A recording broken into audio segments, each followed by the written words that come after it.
Hello students, this is Pinky from Maharaja Agarsen Senior Secondary School. Today we are studying Fine Art chapter 4th, second part. After the end of this video, I will give you homework which will be checked once after the school is reopened. Dear students, I hope all you are doing your homework and work regularly and seriously. बेटा हमने कल पढ़ा था कि दक्षिण जो शैली है उसकी उत्पत्ति विकास कैसे हुआ, कि 5 केंद्रों में ही विकास हुआ था, उसमें से 3 केंद्र में ही चित्रकला का विकास हुआ था, गोलकुंडा, अहमदनगर और बीजापुर। इन 3 जो क्षेत्रों में दक्षिण शैली का विकास हुआ था। तो इन 3 शैलियों को पढ़ने से पहले हम दक्षिण शैली की कुछ विशेषताएं पढ़ेंगे। ये विशेषताएं हर शैली में मिलेंगी, आपको उप शैली में मिलेंगी, सिर्फ थोड़ा सा इसमें क्या होगा, चेंज होगा।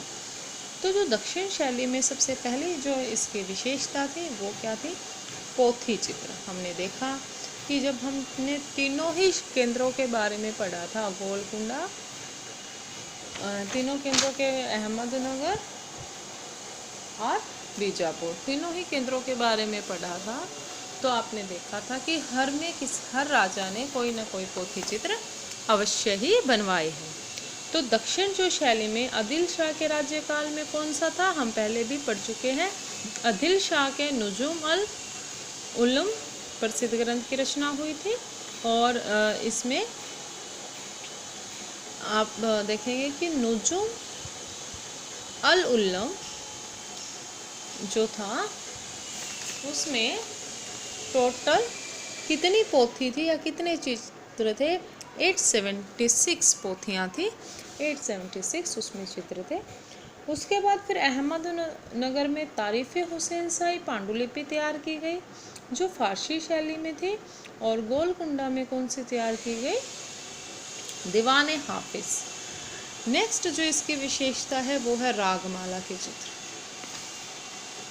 रागमाला के चित्र देखिए, रागमाला के चित्र के अंतर्गत हमने अहमदनगर में इसके बारे में पढ़ा था कि रागमाला से आधारित जो चित्र है वो अहमदनगर में हुए, जिसकी जो पृष्ठभूमि थी वो सुनहरी थी और अलंकारिक भी थी, कि अलंकृत थी, कि जो हमारे राग हैं उनसे संबंधित चित्र आप इसमें कह सकते हैं। और थर्ड इसकी विशेषता थी प्रकृति चित्रण। प्रकृति के चित्र, प्रकृति आपको पता है, पेड़ पौधे, फूल, पर्वत, पशु पक्षी, ये सारे चित्रों की रचना इसमें बहुत सुंदर तरीके से हुई है। नेक्स्ट है इसका सफूट तथा दृष्टांत चित्र, कि पोथी चित्रों के साथ साथ और सफूट और दृष्टांत चित्रों का निर्माण हुआ, और इनका बहुत बड़ा संग्रहालय हमें कहाँ मिलता है, हैदराबाद म्यूजियम में। हैदराबाद म्यूजियम में हमें मिलता है।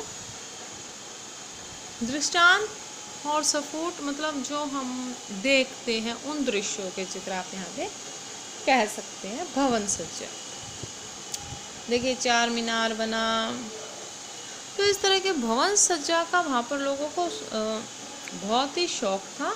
कुतुब शाह ने अपना जो दरबार था, आकाश के जैसे नीले रंग से रेखाएं बनवाई थी, सुनहरे स्तंभों के ऊपर भी सफ़ेद रंग की मुंडेरें बनवाई थी, जालीदार गवाक्स, और जो दरवाजे थे उनमें बैंगनी रंग और सुनहरे बूटे लगाए थे। मतलब भवनों को सजाने का, भवन सज्जा करने का और उनके ऊपर चित्रकारी करना, बेल बूटे निकालना, वो भी यहाँ की एक विशेषता रही है। नेक्स्ट है चशम चेहरे। चशम जो चेहरे हैं इसमें सेवक और साई, जैसे जो घोड़ों की देखभाल करता है वो, 2.25 चशम चेहरे जो बनाए गए वो 2.25 चशम के चेहरे। अब तक हमने जितनी शैलियाँ देखी मोस्टली उसमें 1 चशम के चेहरे थे, यहाँ पर 2.25 चशम के चेहरे बने। और इसमें चित्र कैसे बने हैं, किन किन के बने हैं, जैसे सेवक, साई घोड़ों की देखभाल करने वाला होता है, साई और राजा और उसके मंत्रियों के, तो जो व्यक्ति चित्र बने हैं जो चेहरे बनाए हैं वो 1 पौने 2 चशम में बनाए हैं। ये भी इस शैली की विशेषता रही है। नेक्स्ट है नारी वेशभूषा। देखिए ये हमने लगभग हर शैली में पॉइंट्स लगभग सेम है, 1-2 पॉइंट्स इधर उधर हुआ होगा, तो इस बात का आपको विशेष ध्यान रखना है कि पॉइंट्स आपके कलेप्स ना हो, कि जो जिस शैली की विशेषता है। हाँ, एक शैली उपशैलियों में थोड़ा बहुत सेम आ सकता है, पर एक शैली से दूसरी शैली में चेंज अवश्य ही होता है, सेम भी हो सकते हैं। तो जो नारी वेशभूषा है, नारी का बहुत सुंदर चित्रण हुआ था, जैसे नारी और मैना गोलकुंडा का चित्र है। तो इसमें क्या है, नारी का रंग तो सावला, कलर कैसा है नारी का, सावला, रंग सावला, केश बाल कैसे, लंबे, लाल रंग का जामा। ये हम नारी और मैना चित्र के बारे में कह रहे हैं, जहाँ पर कलर आ जाता है बैंगनी पाजामा और सुनहरा दुपट्टा। कीमती आभूषण, आप इसमें ये भी लिख सकते हो कि जो दक्षिण शैली में नारी की वेशभूषा सुंदर चित्रण हुआ है, जिसमें नारी का रंग सावला, केश लंबे और जामा पजामा सुनहरा दुपट्टा इनके जो वेशभूषा है, और आभूषणों से युक्त नारी के चित्र बनाए गए हैं, जिसका एग्जाम्पल क्या है रहा गोलकुंडा का चित्र, नारी और मैना। 8th पॉइंट है इसमें विभिन्न रंगों का प्रयोग। 8th पॉइंट क्या रहा है, विभिन्न रंगों का प्रयोग। तो देखिए विभिन्न रंगों के प्रयोग में क्या है, इसमें चमकदार लाल रंग, कलर लगभग सेम ही रहेंगे, थोड़ा बहुत चेंज है, तो चमकदार लाल रंग, उसके बाद नीला पीला सफ़ेद रंग, नीला ब्लू येलो वाइट कलर,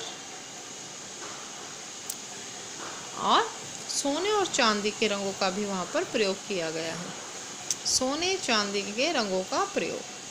तो ये थी इसकी विशेषता।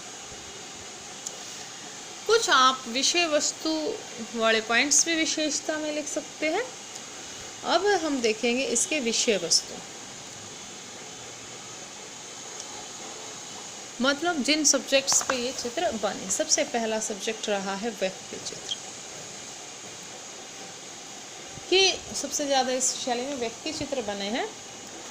1605 में एक चित्र बनाया गया, a horse and a groom.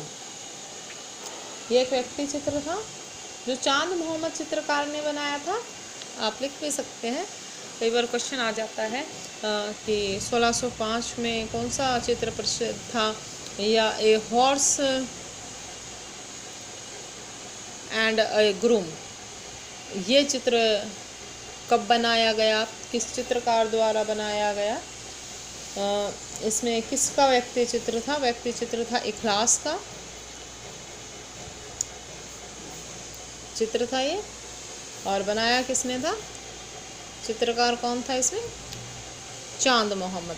हमने ये पहले भी पढ़ा था जब हमने उत्पत्ति और विकास पढ़ा है, काफ़ी प्रसिद्ध हुआ है। इब्राहिम का एक व्यक्ति चित्र 1615 में इब्राहिम का भी एक आकृति मुख्य भावों को चित्रकार ने प्रसिद्ध किया, तो 1615 में इब्राहिम का चित्र भी बनाया गया। तो व्यक्ति चित्र काफ़ी इनका सब्जेक्ट रहा है, काफ़ी सुंदर व्यक्ति चित्र बनाए गए हैं, उसमें हाव भाव और 1.25 चशम के चेहरे, इस तरह से। नेक्स्ट है काल्पनिक चित्र। काल्पनिक चित्र से अभिप्राय क्या है, कल्पना करना, किसी भी चीज़ की हमें एस्टिमेट लगाना, कल्पना करना। दक्षिण शैली में काल्पनिक चित्रों की रचना हुई, रूहानी विषय रहा। मुजम अल उल्लम के 36 अध्याय, इसमें आप एग्जाम्पल दे सकते हो, मुजम उल उल्लम अल उल्लम, इसमें 36 जो है वो काल्पनिक चित्र बनाए गए हैं। रूहानी नारी आकृतियों का वर्णन मिलता है, अलौकिक शक्तियों से परिपूर्ण है, और बीजापुर जो शैली है उसमें रूहानी माया का एक अलग ही चित्र बना है। नेक्स्ट पोथी चित्र है, ये आप विशेषताओं में भी पढ़ चुके हैं, तो ये भी एक सब्जेक्ट रहा है इनका, कि पोथी चित्र में आप एग्जाम्पल दे सकते हो अली आदिल शाह का, मुजम्मुल उलम का 100 और पोथी ग्रंथ आज भी चेस्टर बेटी संग्रहालय लंदन में सुरक्षित है, जिसमें 876 चित्र बने हैं और 140 नक्शे और लतिकाएँ हैं। तो ये शास्त्र विद्या, हसित शास्त्र और तंत्र मंत्र और ज्योतिष पर पोथी चित्र किन किन पर होते थे? शास्त्र विद्या, एक बुक की फॉर्म में आप कह सकते हो पोथी चित्र, हस्त शास्त्र, तंत्र मंत्र, ज्योतिष। तो इन पे भी आप कह सकते हो कि पोथी चित्रों का बनाया है। आगे है शाही जुलूस के चित्र। शाही जुलूस नाम से ही है कि भाई जो शाही जुलूस निकलते थे उनके चित्र इसमें काफ़ी मात्रा में बने हैं। जो गोलकुंडा में है, मुग़ल चित्रकला का प्रभाव भी है। अब्दुल कुतुब शाह का जो शाही चित्र है वो काफ़ी इसमें फेमस रहा है। नेक्स्ट पॉइंट है रागमाला के चित्र। रागमाला पर जो चित्र आधारित हुए हैं, अहमद जो राग है हमारे उनके ऊपर। राग हिंडोला प्रसिद्ध है जो अहमदनगर में बना है और ये अब नेशनल म्यूज़ियम नई दिल्ली में सुरक्षित रखा गया है और यह चित्र होली के त्यौहार पर आधारित है। राग हिंडोला प्रसिद्ध रहा है, होली के ऊपर ये आधारित है और national museum new Delhi, national museum new Delhi में ये चित्र आप अब देख सकते हो। और लास्ट पॉइंट आपका रहेगा नारी चित्र। नारी का चित्र, इसमें फेमस चित्र आपने पढ़ा ही था, नारी और मैना था। और जो चित्र स्त्रियाँ थी वो चोली व दक्षिण भारतीय ढंग से पहनी धोती, लंबी गुथी हुई चोटी थी। तो नारी चित्रण में क्या था कि स्त्रियों ने वस्त्रों में तो चोली पहनी हुई है, दक्षिण भारतीय जो हमारी संस्कृति है उसमें जैसे धोती पहनी जाती है उस तरह से धोती पहनी गई है और लंबी गुथी हुई चोटी है और इसके अतिरिक्त स्त्रियों ने आभूषण पहने हुए हैं। तो आज का हम इतना ही करेंगे। आज का आपका होमवर्क रहेगा राइट एंड लर्न विशेषताएं ऑफ दक्षिण शैली और सेकंड रहेगा विषय वस्तु, दक्षिण शैली के विषय वस्तुओं का वर्णन कीजिए। Thank you.